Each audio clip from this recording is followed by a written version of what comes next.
नमस्कार बंधुगण। सिंदूर होउछि गोटे विवाहिता नारीर मुख्य आभूषण जहाँकि आमे लगेला बेले किछि नियम को अणदेखा कर दे था जहाँ फल स्वामी को बहुत असुविधार सम्मुखीन होबाक पड़ी था। तो आज वीडियो रे आमे सेही सिंदूर उपरे किछि आलोचना करबा।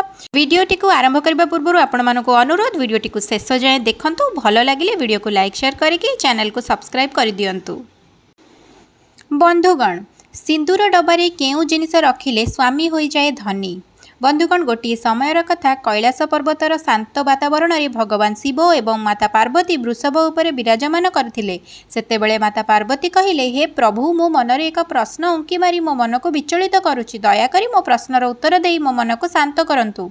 तापरे भगवान शिव कहिले, देवी तुमे निसंकोचरे तुम प्रश्न पचार, मु तुम प्रश्नर निश्चित रूपे उत्तर देबी।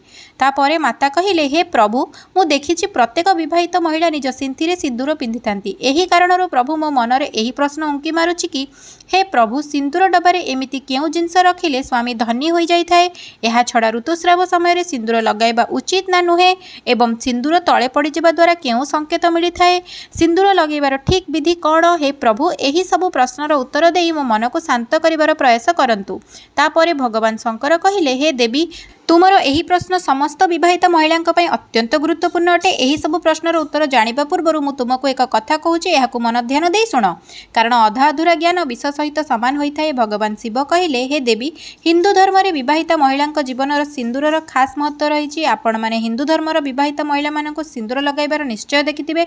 हिंदू धर्मर मान्यता अनुसार सिंदूर को विवाहित महिलार सद्भावर प्रतीक बोली माना जाइथाए ओ विवाह समय रे सिंदूर दान विधिर खास महत्व रहिछि। एहा परे विवाह को पूर्ण बोली माना जाइथाए ओ गोटिए थर विवाह होई जिबा परे विवाहित महिला को सिंदूर लगाइबा जरूरी अटे।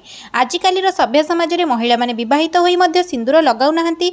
हे देवी पार्वती, आपण जानी आश्चर्य हेबे जे हिंदू धर्मर एही परंपरा को केवल धार्मिक महत्व नुहे बरं केतेक नियम रहिछि जहाँ पालन करबा अनिवार्य अटे। जेउ महिला माने सिंदूर लगाइबार एही नियम को पालन न करिथांती तांका स्वामी को आर्थिक क्षेत्र रे कष्ट सहिबाकू पड़े। हे देवी पार्वती, एबे शुणंतु सिंदूर लगाइबार केउ केउ नियम रहिछि जहाँ प्रत्येक विवाहित महिला माननको पालन करबा निश्चय उचित अटे। विवाहित महिला माननको सर्वदा सिंदूर निज पैसा रे किणी करी लगाइबा उचित। केते भी असुविधा बा मजबूरी थाउ ना काहेकि कोनोसी अन्य महिलांक सिंदूर निज सिंथिरे भरिबा उचित नुहे। अन्य महिलांक सिंदूर निज सिंथिरे भरिबा बहुत अशुभ होइताए। एमिति करुथुवा महिला मानक पति को धन संबंधी समस्यार सामना करबाको पड़ी पारे एवं निज स्वामी को मध्य संकट आसी पारे। एहा सहित विवाहित महिला माननको उपहार रे मिलुथिबा सिंदूर ठारू दूरे रहिबा उचित, कारण शास्त्र रे उपहार रे मिलुथिबा सिंदूरर उपयोग को अशुभ बोली माना जाइछि। एहा द्वारा आपणक पति और आपणक ऊपर विपद आसिबार संभावना बढ़ी जाइथाए। एहा छडा महिला को बिना स्नान करी सिंदूर लगाइबा उचित नुहे। सर्वदा महिला माने स्नान सारी सर्वप्रथमे सिंथिरे सिंदूर लगांती। सिंदूर लगाइबा समय निजर स्वामींकर लंबा आयुर और सफलतार कामना करिथांती। एहा द्वारा तांकर भाग्य प्रबल शक्तिशाली होइथाए। महिला माने सिंथिरे सिंदूर भरिबा बेले माता पार्वती को ध्यान को आणंतु, कारण अखंड सौभाग्यवतीर वरदान माता पार्वती ठारू ही प्राप्त होइथाए। घरे कौनसी प्रकार सूतक किंबा जदि महिलांक ऋतुस्राव आसी थाए तेबे महिला माने सिंदूर न लगाइबा भल, कारण एपरि समय सिंदूर लगाइबा द्वारा सिंदूरर अपमान होइथाए। सिंदूर तले पड़ी जिबा बहुत बड़ अशुभ होइथाए। एही कारणरू पिल्लांक ठारू सिंदूर दूरेई रखा जाए। शास्त्र रे सिंदूर तले पड़ी जिबा को अशुभ बोली माना जाइछि। केबे भी सिंदूर को काहा आगरे लगाइबा उचित नुहे। काहा आगरे सिंदूर लगाइबा द्वारा आपणक संपर्क रे नजर लागिथाए ओ स्वामी को प्रेम कम होई जाइथाए। तापरे आगकू भगवान शंकर कहती, हे देवी, महिला माने निज सिंथिरे सिंदूर भरिबा पई सर्वदा सुखिला सिंदूर व्यवहार करिबा उचित। महिला माने सिंदूर लगाइबा बेले जदि मथारे सिंदूर पड़ी जाए तेबे शास्त्र रे एहाकू बहुत शुभ बोली माना जाइथाए। एहार अर्थ आपणक स्वामी आपणको अधिका प्रेम करिथांती। जदि भूल रे आपणक हाथरू सिंदूर तळे पड़ी जाए तेबे ताकू नाळ नर्दमारे न पकांतु। एहा द्वारा सिंदूरर अपमान होइथाए। प्रथमे आपण मां पार्वती को क्षमा मागंतु, कारण सिंदूर तळे पड़ी जिबा शुभ होई नथाए। जदि आपण मां पार्वती को हाथ जोड़ी क्षमा मागंती तेबे एहा द्वारा अधिकांश अशुभ प्रभाव चली जाइथाए। एहापरे सिंदूर को एकाठी करी सिंथिरे लगाई कौनसी गछ तले रखी दियंतु। शास्त्र अनुसार जो स्त्री निज सिंदूर को केश तले लुचई देइथाए तेबे तार पति को समाज रे मान सम्मान मिली नथाए। तार पति जेते उच्चतम शीर्षता को छुईबा को चाहे सही पर्यंत पहुंची पारि नथाए, सर्वदा असफल हुए। सही कारणरू सिंदूर जेते लंबा लगाई देबे ओ मथा आड़ को जेते लगाइबे सेते स्वामीर भाग्य चमकिबो, कारण मथारे सिंदूर लगाइबा द्वारा स्त्री को शक्ति जागृत होइथाए। शास्त्र रे एहा स्पष्ट भाबरे कुहा जाइछि कि महिला माननको सर्वदा नाकर सिधारे मध्यरे सिंदूर लगाइबा उचित। केबे केबे जदि महिला बंका सिंदूर लगाई देइथाए तेबे शास्त्र रे एहाको अशुभ बोली माना जाइछि। एपरि करिबा आपणको आपणक स्वामी ठारू दूर करि देइथाए। आगकू भगवान शंकर कहिले हे देवी नवविवाहिता महिला मानक विवाह समय जेतेबेले तांको सिंथिरे सिंदूर लगा जाय थाए सेमाने सेबेठारु शपथ करिनेबा उचित जे निज सिंदूर को सर्वदा संभाळिकी रखिबे।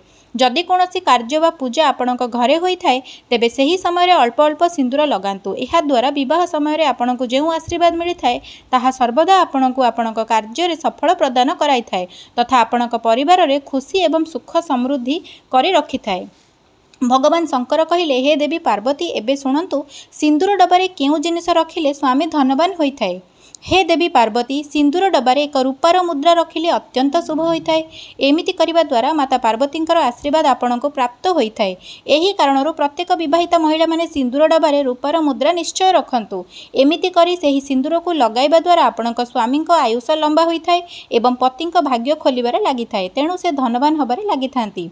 विवाहित महिला माने निजे सर्वदा सिंदूर लगाइबा उचित। जदि आपणको स्वप्न रे सिंदूर देखा जाए तेबे यह बहुत शुभ होई थाए। स्वप्न रे सिंदूर देखा जिबार अर्थ हेउछि आपणक बाप घरु कोनोसी खुशी खबर मिलिबाकु जाउछि। एहा सह जदि आपणकर सह किछि अशुभ हबाकु जाउछि ताहा मध्य टळि जाई थाए।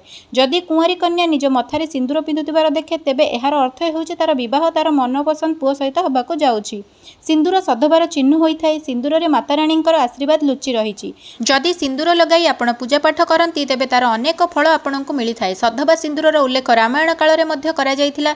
मना जाय थाए कि माता सीता 3 दिन श्रृंगारर रूपरे सिंदूरर प्रयोग करिथिले एवं कथा अनुसार हनुमान जेतेबेले माँ सिंदूर लगाउथिबार देखिले ओ ताहा जानिबा पई तांको मनरे इच्छा हला। हनुमान पचारिथिले कि माँ आपण प्रतिदिन सिंदूर काहेकि लगाउछंती। माता सीता कहिले कि से भगवान रामंकर लंबा आयु पई सिंथिरे सिंदूर लगाउछंती एवं एथिरे भगवान रामचंद्र प्रसन्न होइथांती।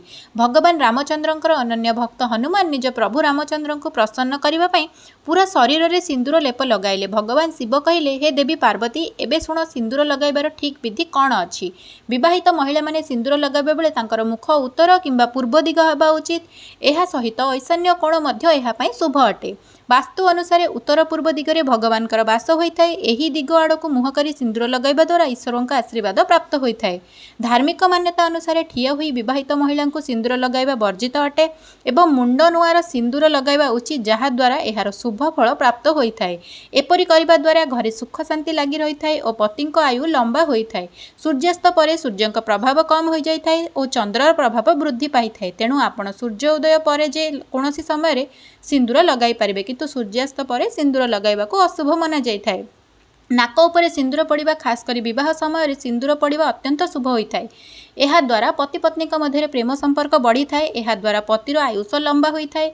एहा मध्य मना जाइथाए कि नाक उपरे सिंदूर पड़िबा द्वारा माता लक्ष्मींकर आशीर्वाद प्राप्त होइथाए। ज्योतिष शास्त्र अनुसार विवाहित महिला माने जदि सिंदूर लगाइबा बेले एहा मथा उपरे पड़ी जाइथाए तेबे एहा बहुत शुभ होइथाए। एहा एही कथार संकेत कि आपणको आपणकर पति ठारू अधिक प्रेम और भल पाइबा मिलिबाकु जाउछि। बेकरे सिंदूर लगाइबा द्वारा ईश्वरंक आड़े आड़कू मन केन्द्रित होइथाए। एहा द्वारा व्यक्तिर मनरे सकारात्मक ऊर्जार संचार होइथाए। तापरे भगवान शिव कहिले हे देवी आशा करूछि एही कथा माध्यम रे तुमको तुम प्रश्नर उत्तर अवश्य मिली जाइतिबो। माता कहिले हे प्रभु आपणकर एही कथा सुनी मु धन्य होई गली। आपणकर एही कथारू मु मो प्रश्नर उत्तर पाई सारिछि।